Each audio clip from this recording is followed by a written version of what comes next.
Welcome to the F-Bound Podcast. I'm your host, Shannon Schroeder, Executive Function Coach. I help neurodivergent women learn tips and strategies to improve the life skills that will help them be successful. Imposter syndrome in relationships. While often discussed in the context of professional settings, imposter syndrome in relationships can have a significant impact. Understanding how imposter syndrome manifests in relationships is crucial for developing strategies to mitigate its effects. Imposter syndrome affects many people, causing them to doubt their abilities and feel like a fraud despite evidence of their accomplishments. In a relationship, imposter syndrome can manifest as a persistent belief that you are unworthy of your partner's love and affection. You might constantly question why your partner chose you, feeling like you are not good enough for them. This can lead to feelings of insecurity and anxiety, causing strain in the relationship. Signs of imposter syndrome in a relationship. Recognizing the signs of imposter syndrome in a relationship is the first step toward addressing its impact. Some common signs include constant self-doubt.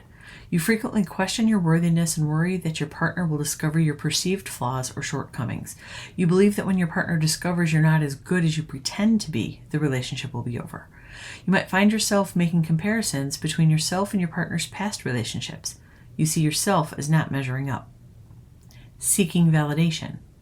You may constantly seek reassurance from your partner to validate your worthiness. You may require frequent affirmations of love and affection even when your partner has already demonstrated their commitment. This is tough in a relationship because the partner may get tired of having to prove they love you.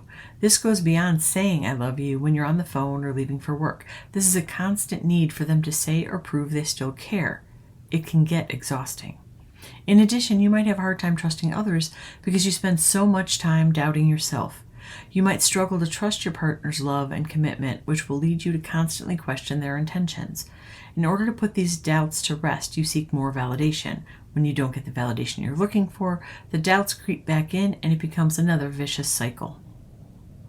Overcompensation.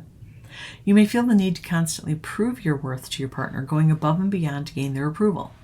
In an effort to maintain your perfect persona, you might run yourself ragged. This might also cause you to hide your true feelings because you don't want to rock the boat. You fear that your true thoughts and feelings might lead to rejection. You're worried that your partner will disapprove of your authentic self, so you put on a facade to reflect what you think your partner wants. You might overcompensate for perceived shortcomings by striving for perfection in the relationship. You may go to great lengths to be the perfect partner, which can lead to burnout and feelings of resentment over time. Fear of failure. You are afraid of making mistakes or being vulnerable in the relationship, as you worry it will confirm your imposter feelings. This fear is part of a vicious cycle where you can't make a mistake because your partner will see your flaws, and if they see your flaws, they'll leave. When they leave, it confirms what you feared all along. Difficulty accepting compliments. Despite your partner's praise and admiration, you struggle to accept their kind words and believe them to be genuine. Imposter syndrome makes you believe that people pay compliments just to be nice. They don't really mean it. Fear of rejection. This is a core element of imposter syndrome. If you allow people to see the real you, they won't like you and you'll be alone. This fear can increase anxiety and insecurity, which ultimately has a negative impact on the relationship's dynamics. Recognizing these signs is crucial for fostering open communication and finding strategies to manage imposter syndrome together. The impact of imposter syndrome on personal relationships. Imposter syndrome can have a profound impact on personal relationships. It can create a barrier to intimacy and connection because you constantly doubt their worthiness of love and affection. As mentioned, this can lead to a cycle of seeking reassurance and validation from your partner, placing a strain on the relationship. Imposter syndrome can also contribute to feelings of jealousy and insecurity. People may compare themselves to their partner's achievements or feel threatened by their success, leading to resentment and conflict.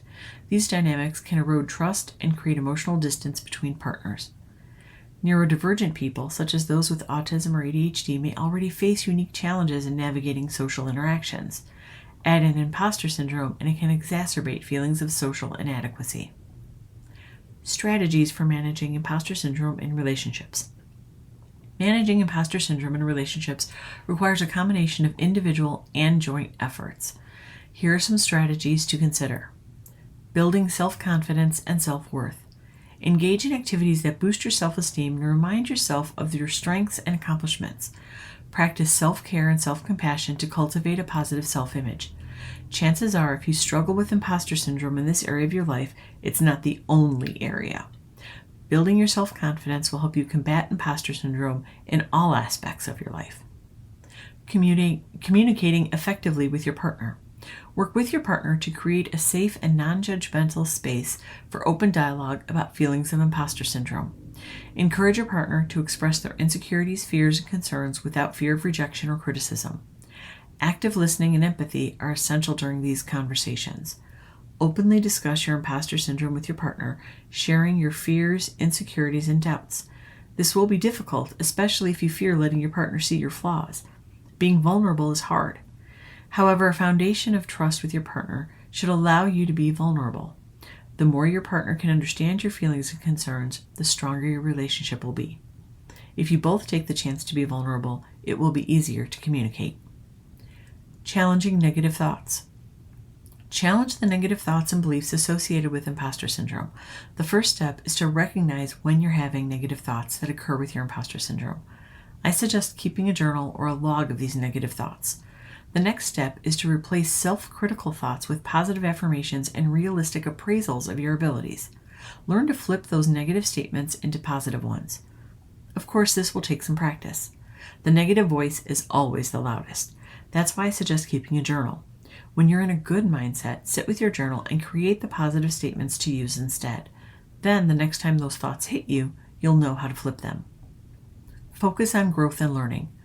Work together to place emphasis on growing closer and understanding each other better. Recognize that perfection doesn't truly exist. Instead of viewing your faults as inadequacies, use them for personal growth. Together, you can become better people. Imposter syndrome can have a significant impact on personal relationships, affecting your feeling of self-worth and creating barriers to intimacy. Recognizing the signs of imposter syndrome is the first step to being able to combat it. Through building yourself up, you'll be able to minimize the effects imposter syndrome has on you and your relationships. I hope you enjoyed this episode of the F-Bomb podcast. Thank you for listening. Remember to subscribe below and check out my show notes to learn more about my Facebook group, courses, and membership.